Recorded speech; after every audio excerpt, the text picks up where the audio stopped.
So now let's get to our second topic, which is the Mitch de Snoo. I don't know why I do that. Situation. I'm kidding. Oh, Lordy. Okay, so Steven Stamp said this on Monday, October 27th.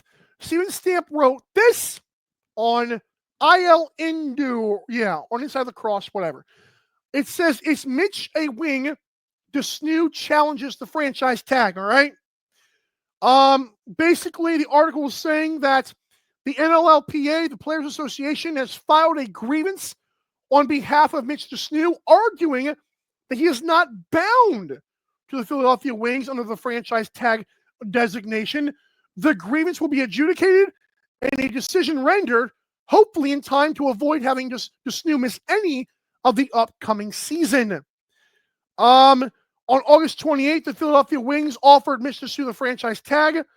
Update, the Wings have retained the rights to Mitch de Snoo. The root of the issue, again, according to Steven Stamp's article, from a perspective of the PA, is that there was no collective bargaining agreements in place, remember that, on August 28th, when the Wings offered the tag, says de Snoo's agent, Elliot Sachucci. Wow, that's a great name. That's a great name. Sorry, sir. In effect, Elliot, I'll call him, says that you cannot apply a franchise tag under a CBA that does not actually exist. That's a great agent, sir. So now let's get to, I'm not going to play the audio here. I'm not sure how copyrighted this is, but I'm going to read you kind of, in a way, what the Lacrosse Classified got into. If I can find it again, holy smoking. Dawson Nielsen tweeted out basically saying, Paul Day touched on de Snoo's situation on the Cross Classified podcast. De Snoo's work commitments heavily restrict where he can actually play, which narrows this down to just two legitimate options. The Toronto Rock, which is his former team, or the Buffalo Bandits. Wasn't like Mitch de Snoo the one who was actually got the doctor qualification a year or two ago? Remember, like, that Dr. de Snoo thing? I do, and this is not me knowing things. I'm just saying I do have to wonder out loud if it's a doctor thing, regardless of what it is.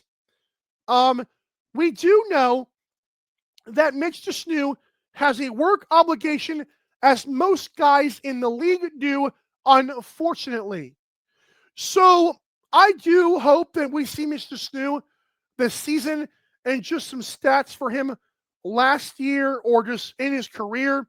6 points, 96 loose balls, 14 caused turnovers, and 3 blocks in just 7 games, by the way. He's been in the league since 2016.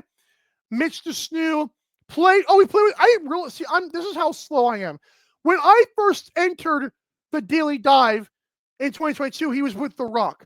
He actually played with the Bandits before that, and in his career, he actually has 48 goals, 137 points, 1,200 loose balls, 229 caused turnovers, and 67 blocked shots. Boy, according to the Dawson Nielsen tweet and what Paul Day said, it seems like work strikes again.